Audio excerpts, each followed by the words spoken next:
I play that song with reason, by the way.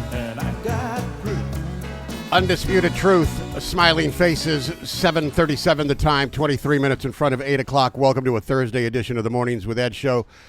Mayor Mark Orgill steps in at 8 o'clock. We will talk city issues and get answers on those questions. He's involved in something that he simply cannot answer on air. It's much like taking the fifth.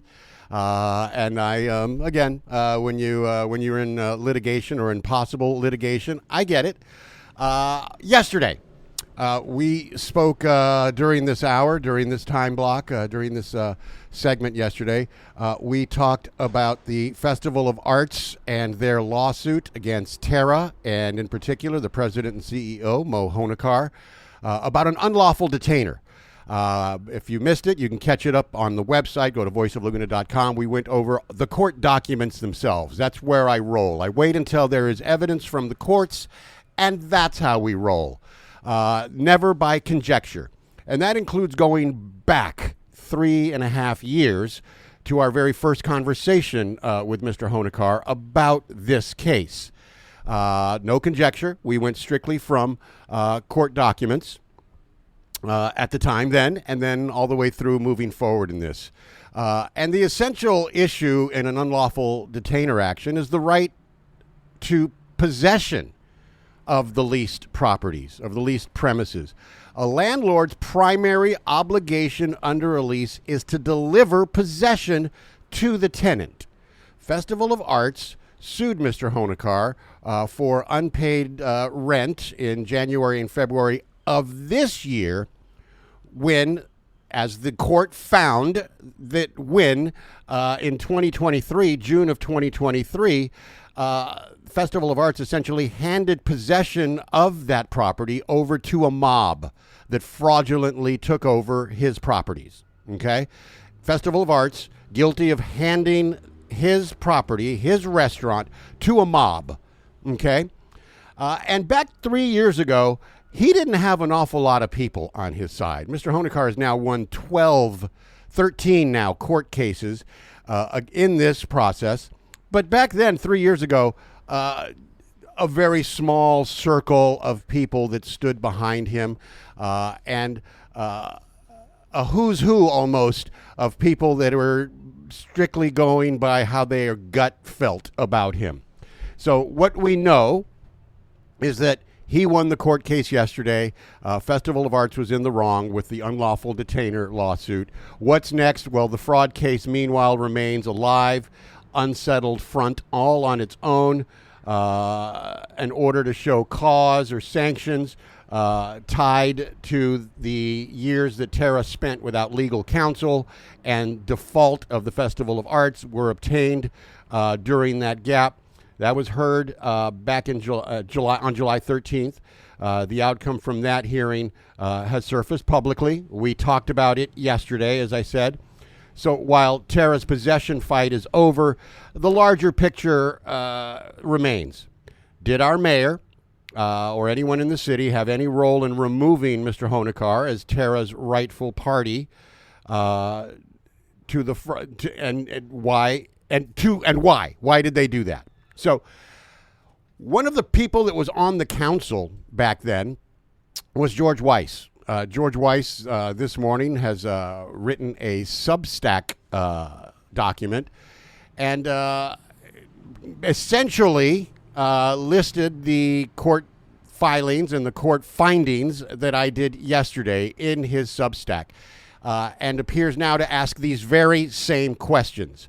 And part of his Substack is my wife and I had dinner at the restaurant that evening, which is July 1st, which is the first night that the mobsters had taken over.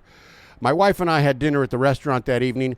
The room was filled with key players, and this town, the key players at that time were the Mom Group CEO, Mahendra Makhijani, who is now in prison and facing bank fraud charges. Council member Mark Orgill, his wife Dora, who, by the way, took over as restaurant manager, as well as council member Sue Kempf and local filmmaker Greg McGillivray. It all had the markings of a victory party. And I'm curious as to when a local businessman, an entrepreneur who's been doing nothing but good in this community for 30 plus years, gets ousted, gets pushed out of his property. Why is that? Why does that feel like a victory party? And why did it feel like a victory party back then? Well, Mr. Weiss goes on to say that what I didn't realize then was a fundamental truth, that Terra was never among the 20-plus properties that Honarkar merged into the Mom Group portfolio. That's a fact that lies right at the heart of this dispute. I'll add this. I got a text just a couple of weeks ago from someone who only deals by conjecture, very rarely, especially with this case, and for some reason has a hatred or vitriol for the Honarkar family, where she asked in a text to me, she said they are, and she's talking about the Honarkar family, they are in full attack mode of our city, FOA, and DORA. I feel like it's a chance to rid us of them. FOA wants to evict, which they unsuccessfully did. They are a pain in Laguna's ass, is how this person put it. Okay? And she's, by the way, she's everything wrong with the Democratic Party. I'll just say that. She is everything that you can point to of why they lost in 2024. That's why right there. But further than that, George Weiss, in his writing this, George Weiss's supporters were the ones that were driving around that van that had the picture of Mo Honarkar and Sheree Dupuis on the side of it and the word corruption scrawled across it. So these are people, and not this person that sent me the text, by the way. She will never come to the light. These are people that now are seeing things as they are because they've had an opportunity to let the court case take place. They've had an opportunity to let legally the justice system roll it out. So it's like a coming to Jesus moment for George. And I know you're late to the party, but I'm glad you're here.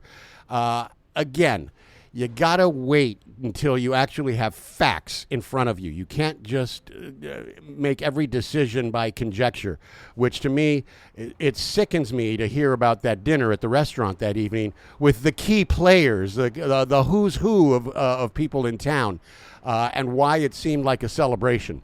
So as we move on in this, we'll keep our ear to the ground. We'll see where this goes further. I'm aware of the sticky situation of having the mayor on every Thursday and talking about city responsibilities and things like hiring a new assistant city manager and COO and the promenade and all of that stuff. And I'm also fully aware that he is unable to answer the questions, the hard questions that he's eventually going to have to answer at some point. Having asked him here before, I know what the answers are. You know, if it's a pending or seems to be a pending litigation, I can't talk about it. I get that. So we'll keep our ear to the ground otherwise. And to those of you that are late to the party, welcome. I hope you brought wine. The voice of Laguna. The music's just better. Hey everyone, it's Lauren from My Laguna office. We're located in the heart of Laguna Beach.